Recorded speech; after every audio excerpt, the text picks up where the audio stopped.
Assalamualaikum warahmatullahi wabarakatuh. Selamat malam semuanya. Saya Ananda Aprilianto sebagai pembuka dari kelompok 4. Nah, kami akan mempresentasikan tentang Artificial Neural Network. Oke, jadi anggota kelompok kami ada Andi Maulana Paragai dengan NIM 2022110, Zafira Elmina Juwati dengan NIM 2022107, Ananda Aprilianto dengan NIM 2022109, dan Muhammad Mildan Zulfan dengan NIM 2022139. Oke, untuk materi pertama ini adalah Artificial Neural Networks atau ANN. Jadi definisinya ini ialah ANN ini adalah model komputasi yang terinspirasi oleh cara kerja otak manusia dalam memproses informasi, upaya untuk mensimulasikan jaringan neuron yang membentuk otak manusia sehingga komputer itu dapat mempelajari berbagai hal dan membuat keputusan dengan cara yang mirip seperti manusia. Jadi itu di sini model komputansi yang terinspirasi oleh cara kerja otak ini mensimulasikan jaringan neuron yang membentuk otak manusia sehingga komputer akan dapat mempelajari berbagai hal dan membuat keputusannya dengan cara yang mirip seperti manusia. Nah, ANN ini dibuat dengan memprogram komputer biasa untuk berperilaku seolah-olah mereka sel-sel otak yang saling berhubungan. Kemudian di sini ada cara kerja ANN. Ini melalui jaringan neuron buatan yang terhubung satu sama lain. Setiap neuron menerima input, melakukan komputasi sederhana berdasarkan bobot dan fungsi aktivasi, lalu mengirimkan outputnya ke neuron berikutnya. Sama seperti otak manusia yang memproses informasi secara paralel, ANN juga memproses data melalui beberapa lapisan neuron secara bersamaan. Adapun sejarah dan latar belakangnya ANN,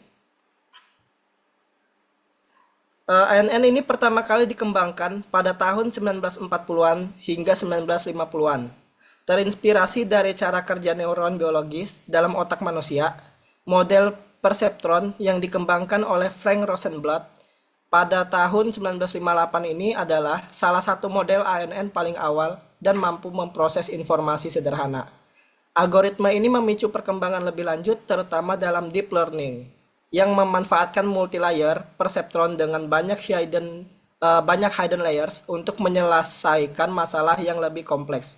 Nah, jadi itu di sini adapun juga pada tahun 1980-an ini ANN itu mengalami perkembangan besar dengan diperkenalkannya algoritma backpropagation.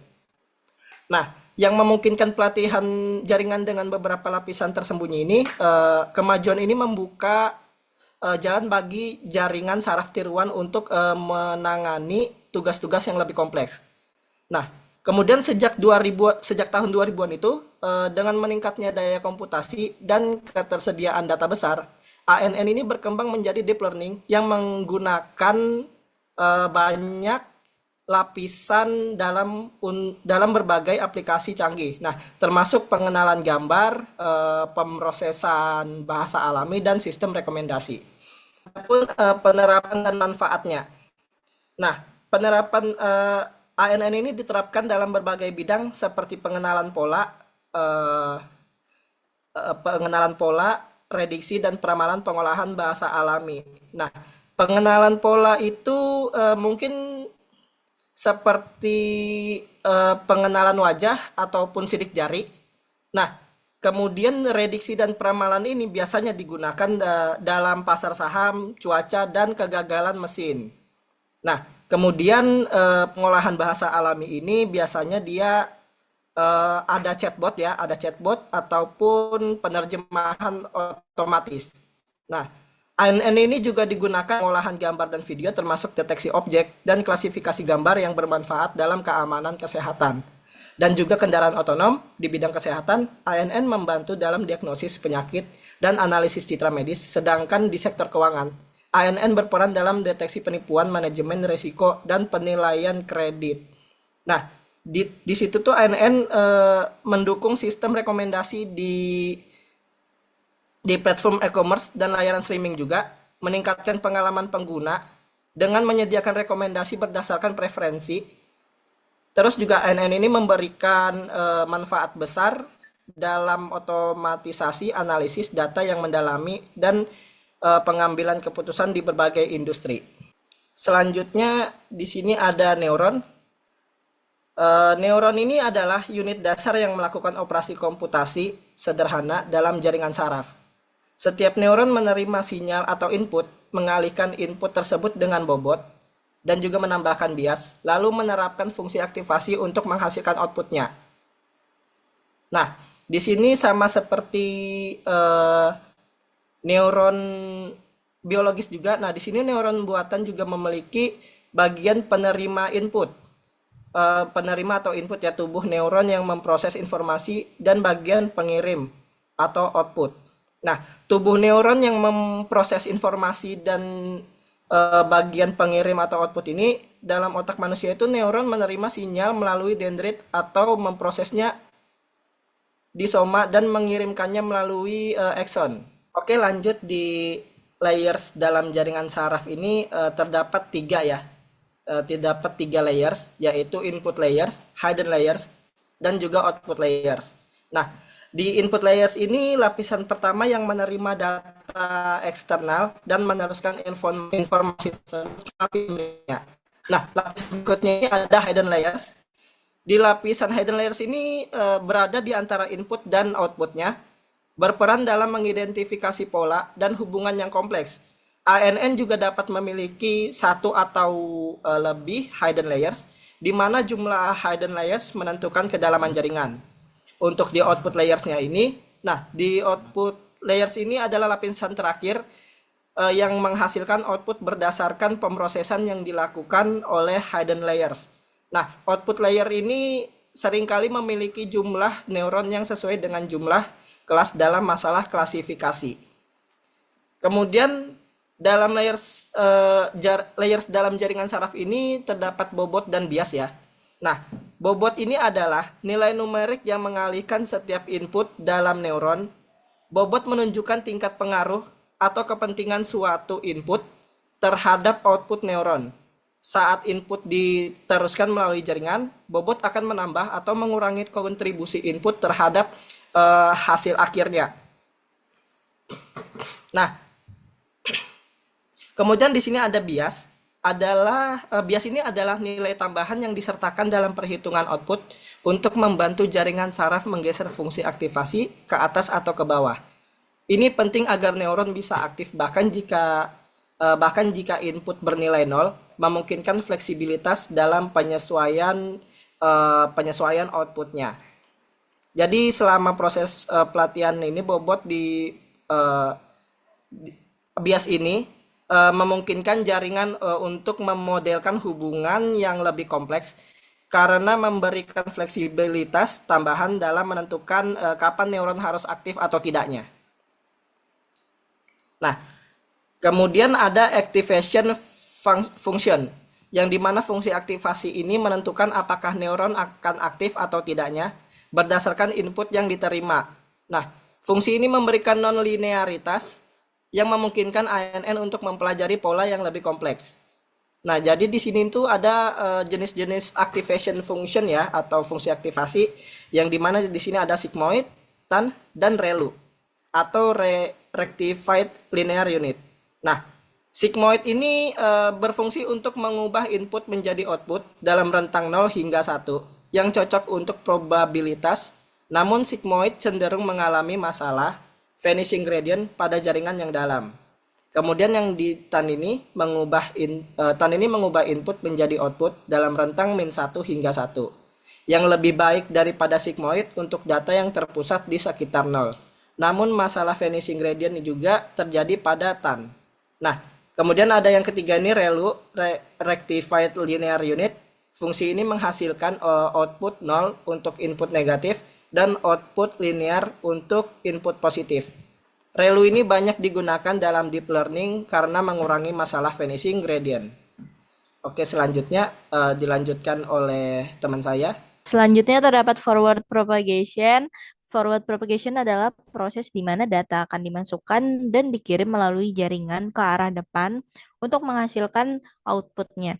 Data yang diterima oleh lapisan tersembunyi dan diproses sesuai dengan fungsi aktivasi, kemudian bergerak ke lapisan berikutnya. Next. Dalam forward propagation ini terdapat perhitungan dalam neuron. Seperti yang kita ketahui, neuron ini berada di dalam lapisan yang akan menerima input dari neuron pada lapisan sebelumnya. Inputnya akan dikalikan dengan bobot dan ditambahkan ke bias. Lalu hasilnya akan diteruskan ke fungsi aktivasi dan pada outputnya, neuron akan menjadi input untuk neuron di layer berikutnya hingga mencapai output layer. Next. Untuk contoh perhitungannya, yang pertama kita mempunyai data X yaitu mempunyai nilai X1 sama dengan 1, X2 sama dengan 2, dan juga X3 sama dengan 0,5. Yang mempunyai bobot W11 sama dengan 0,2, W12 sama dengan 0,3, W21 sama dengan 0,4, W22 sama dengan 0,5, W31 sama dengan 0,6, dan W32 sama dengan 0,7 dan mempunyai bias B1 sama dengan 0,1, B2 sama dengan 0,2. Untuk rumusnya terdapat di sebelah kanan, ZJ sama dengan sigma I dikalikan WI, J, XI, dan akan ditambahkan B kali J.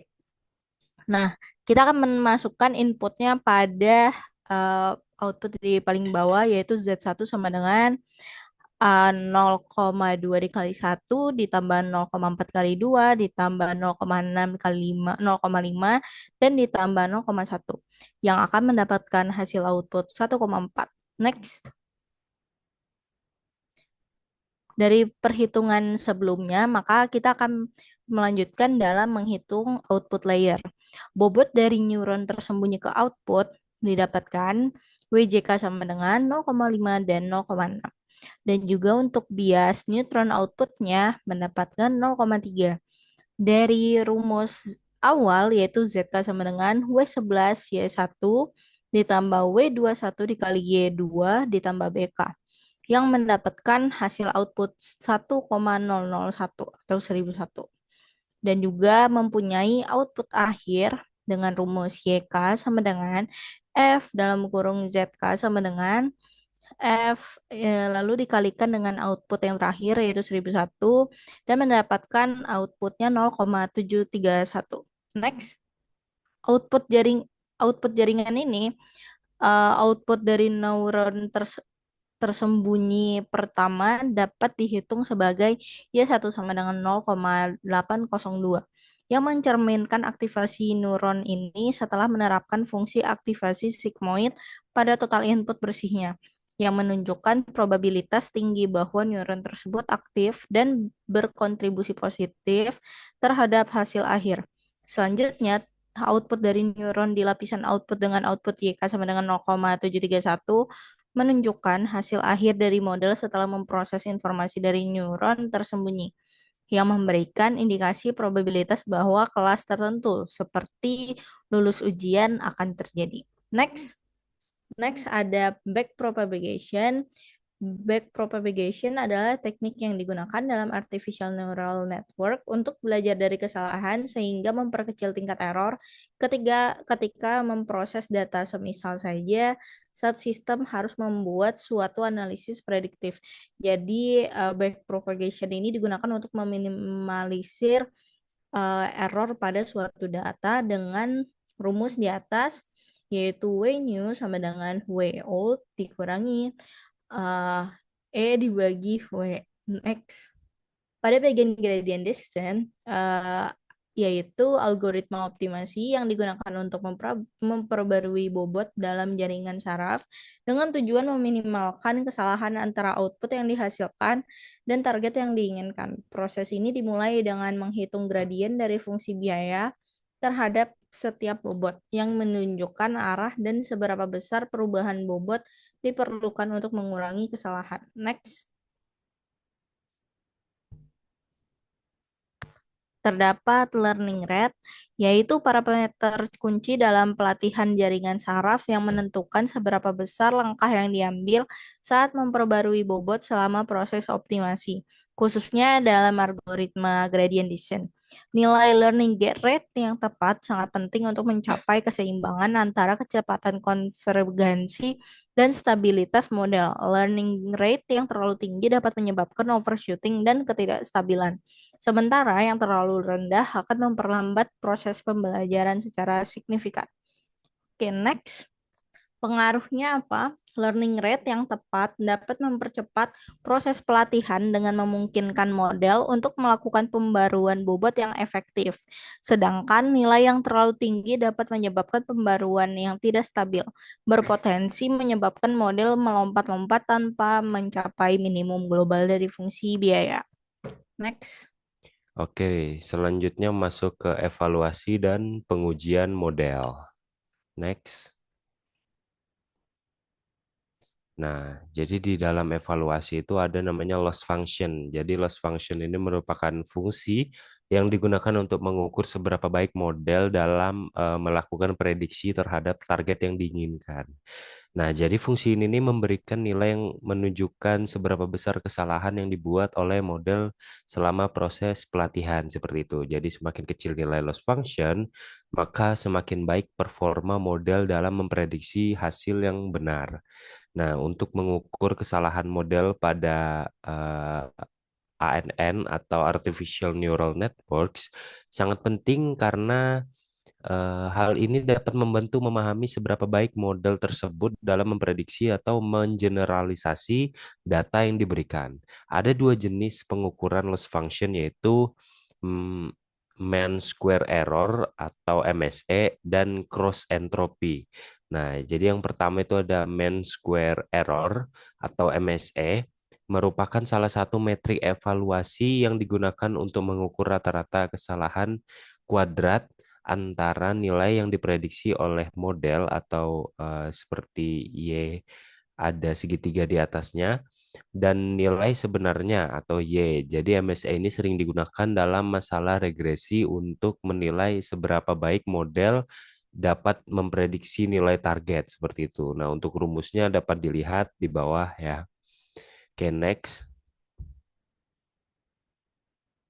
Oke, nah jadi yang selanjutnya itu ada cross entropy. Jadi cross entropy ini adalah loss function atau fungsi yang sering digunakan dalam model klasifikasi. Nah, terutama ketika kelas target direpresentasikan sebagai probabilitas atau label biner. Jadi cross entropy ini mengukur perbedaan antara distribusi probabilitas yang dihasilkan oleh model Y segitiga atas dan distribusi sebenarnya atau Y. Berikut bisa dilihat rumusnya. Oke, next.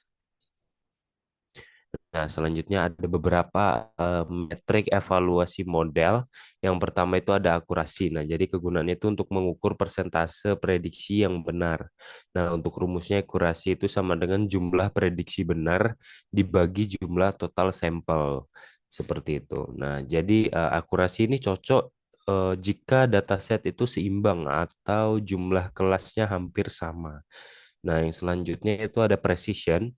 Jadi precision ini mengukur seberapa banyak prediksi positif yang benar. Untuk rumusnya precision ini sama dengan true positif atau TP dibagi true positif juga ditambah false positif atau FP seperti itu. Nah, jadi pentingnya precision ini untuk kasus di mana kesalahan positif atau false positif atau FP ya perlu diminimalkan seperti misalnya dalam deteksi spam. Oke, di next.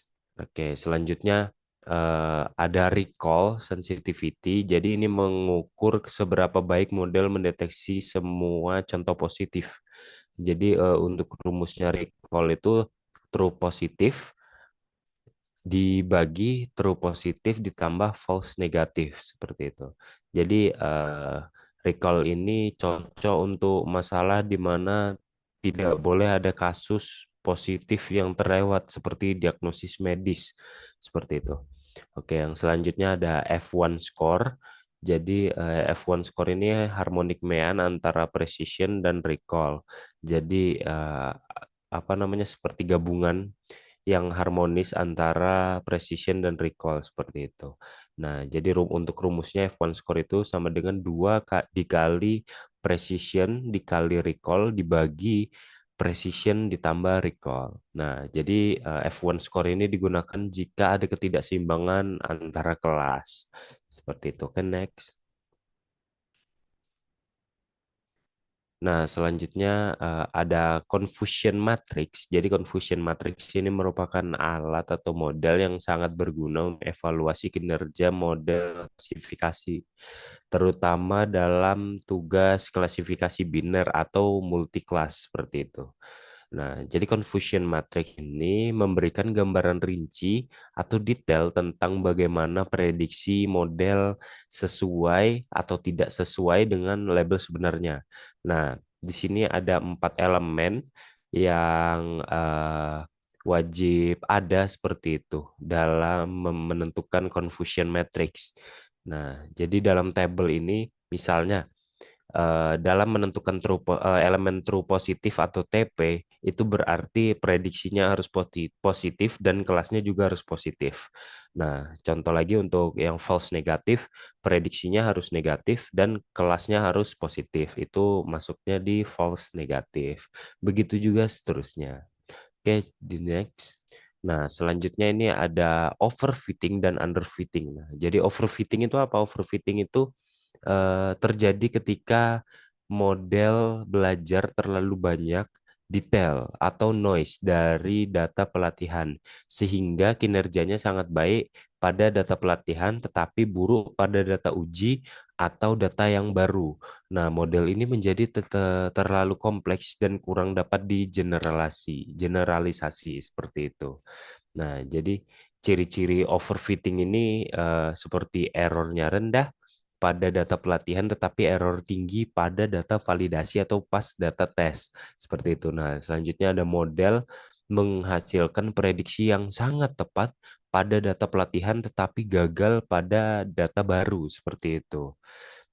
Maksudnya data pelatihan di sini data dummy ya. Jadi ya pada data dummy itu apa namanya generalisasi datanya bagus, tetapi ketika diberikan data real dia tidak dapat mengeneralisasikan data tersebut dengan baik seperti itu. Selanjutnya ada underfitting.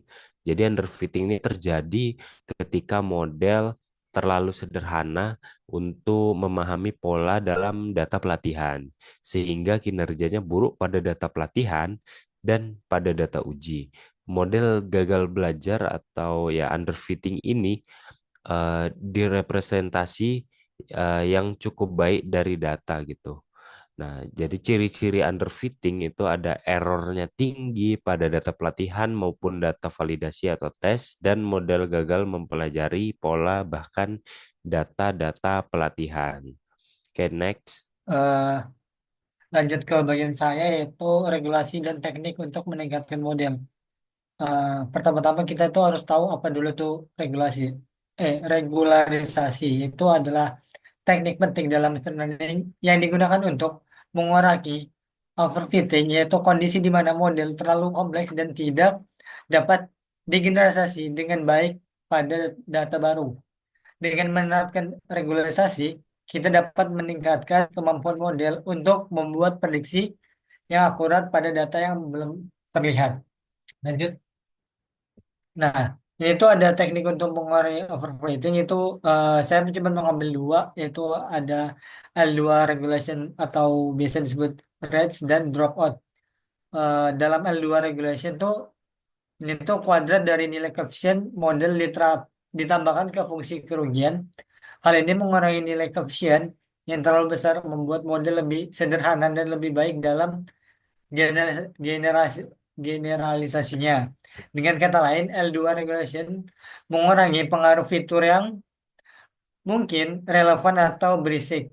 Read sangat efektif dalam mengurangi overfitting di model linear seperti regresi linear.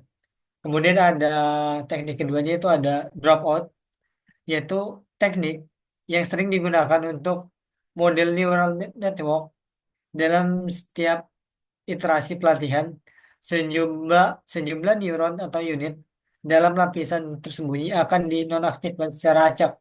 Dengan cara ini, model tidak terlalu bergantung pada neuron tertentu yang dapat membantu mencegah overfitting dan dropout bekerja dengan memaksa jaringan untuk belajar pola yang lebih umum daripada hanya mengandalkan beberapa neuron saja. Lanjut. Nah, ini cross cross validation yaitu metode untuk mengevaluasi performa model dengan cara membagi data menjadi beberapa subset atau lipatan fault. Teknik ini membantu untuk mendapatkan estimasi yang lebih akurat tentang kinerja model pada data yang belum pernah dilihat. Cross validation juga memberikan gambaran yang lebih baik tentang kemampuan generasi model karena model diuji pada berbagai subset data. Ini berbeda dari teknik pembagian data sederhana seperti whole out, yaitu membagi data menjadi dua bagian, pelatihan dan pengujiannya, yang hanya mengukur kinerja model pada satu bagian data uji tentu saja. Nah, sekian presentasi dari kelompok kami, kurang lebihnya mohon maaf. Assalamualaikum warahmatullahi wabarakatuh.